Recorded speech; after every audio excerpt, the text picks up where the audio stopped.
A gente abre a edição de hoje falando sobre o seu bolso, sobre economia, isso em razão do aumento do preço de vários alimentos que tem sido percebido aí pelo consumidor e pesado e muito, né, no nosso bolso, no orçamento do paranaense.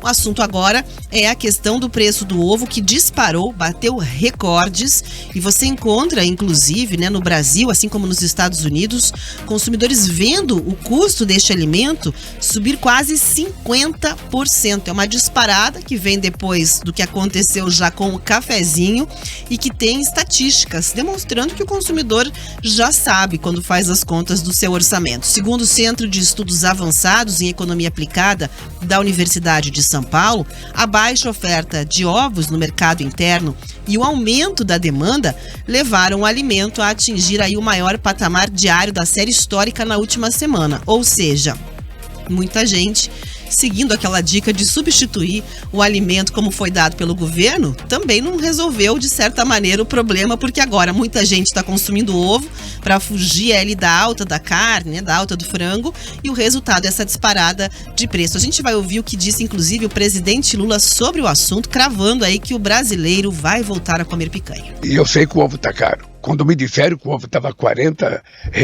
a caixa com 30 ovos, é um absurdo. É um absurdo mesmo. E nós vamos ter que fazer uma reunião com os atacadistas para discutir como é que a gente pode trazer isso para baixo. Porque o fato de você estar vendendo produto em dólar que está alto, não significa que você tem que colocar no preço do brasileiro o mesmo preço que você exporta. Essa é uma discussão. Da mesma forma o óleo de soja, da mesma forma a carne. Agora a carne começou a cair. Vai cair, e pode ficar certo que vai cair, e o povo vai voltar a comer a sua picanhazinha, a sua costela, outro pedaço de carne que ele deseja, e nós queremos baixar todo o alimento, porque para nós, na reforma tributária, a cesta básica é totalmente isenta de qualquer imposto, inclusive a carne. E nós fizemos isso para baratear. Agora, quando você tem momentos como esse que nós estamos vivendo, você, obviamente, que não consegue controlar do dia para a noite. Lula prometeu e não entregou na primeira metade desse terceiro mandato como presidente e refaz, então, de novo essa promessa de ter picanha na mesa dos brasileiros, agora na expectativa, então, da implantação da reforma tributária. Vamos lá, vamos tentar entender melhor esse cenário. Ainda segundo a USP, a exportação brasileira de ovos representa menos de 1% da produção total, ou seja, praticamente toda a produção nacional é destinada, claro, ao consumo interno. A estimativa é de que as exportações de ovos, com os preços aí, sigam elevados nas próximas semanas, inclusive porque há uma tendência de aumento de consumo durante a quaresma, quando muitas pessoas deixam de comer outras proteínas, como a carne, por exemplo. E eu já vou emendar aqui, Rafa, fazendo esse relato pessoal de que eu sou vegetariana, então, para mim, é bastante comum substituir a proteína animal, a carne, pelo ovo. Faz alguns dias que eu não vou no mercado para comprar ovos. Eu costumo comprar, inclusive, numa quitanda que tem lá na esquina da minha casa, que tem um preço um pouquinho mais atrativo, e eu consigo comprar ali, mesmo quando tô pega desprevenida, né, com a falta em casa, de uma forma bastante rápida e simples. Então não notei ainda, mas sim, ao longo dos últimos anos, se a gente observa, houve sim uma elevação dos preços. Só que enquanto a explicação aqui no Brasil é justamente essa questão, né, da oferta e da demanda, quando a gente olha para a realidade dos Estados Unidos, a situação por lá é um pouquinho mais complicada. E por que a gente faz esse comparativo, né, Rafa?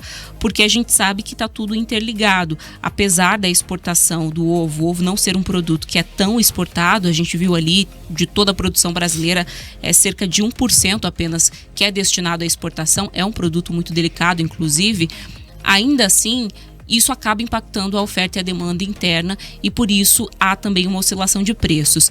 Por que eu chamo atenção para o caso dos Estados Unidos? Porque por lá a principal razão para que esses preços estejam elevados agora é o surto de gripe aviária no território americano. A disseminação do vírus H5N1 afetou as granjas e levou ao sacrifício preventivo das aves.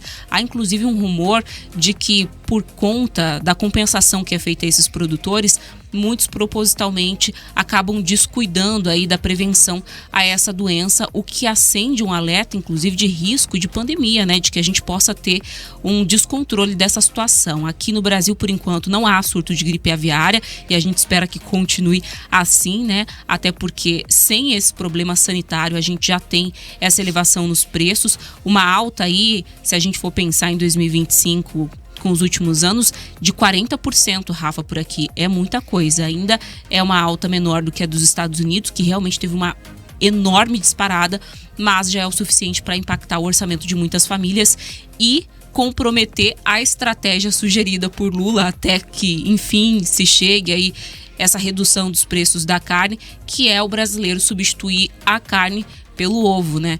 Que outra estratégia poderia, então, o brasileiro utilizar, Rafaela Mourão? Mas eu não sei o que substituir o ovo por alface, não sei qual é a criatividade gastronômica que a pessoa vai ter que fazer e orçamentária também para conseguir dar conta disso.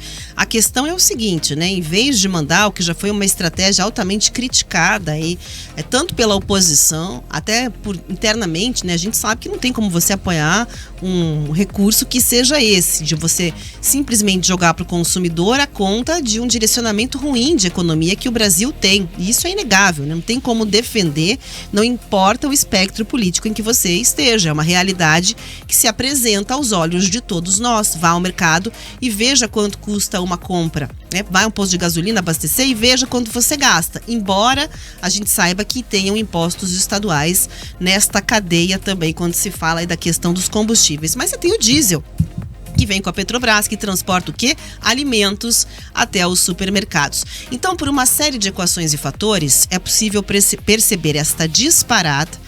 Já não há mais caminhos para substituição. Chega uma hora que, de fato, né, as coisas ficam insubstituíveis. Né? Ninguém é insubstituível, mas os alimentos, uma hora, chegam nesta conta se o seu orçamento também não for substituído. A gente se pergunta o que é que o governo vai fazer de efetivo, além de apontar um problema que já está todo mundo enxergando. Porque ninguém quer saber a quem xingar ou qual é a razão do problema, embora seja importante compreender. As pessoas esperam mesmo uma solução de verdade.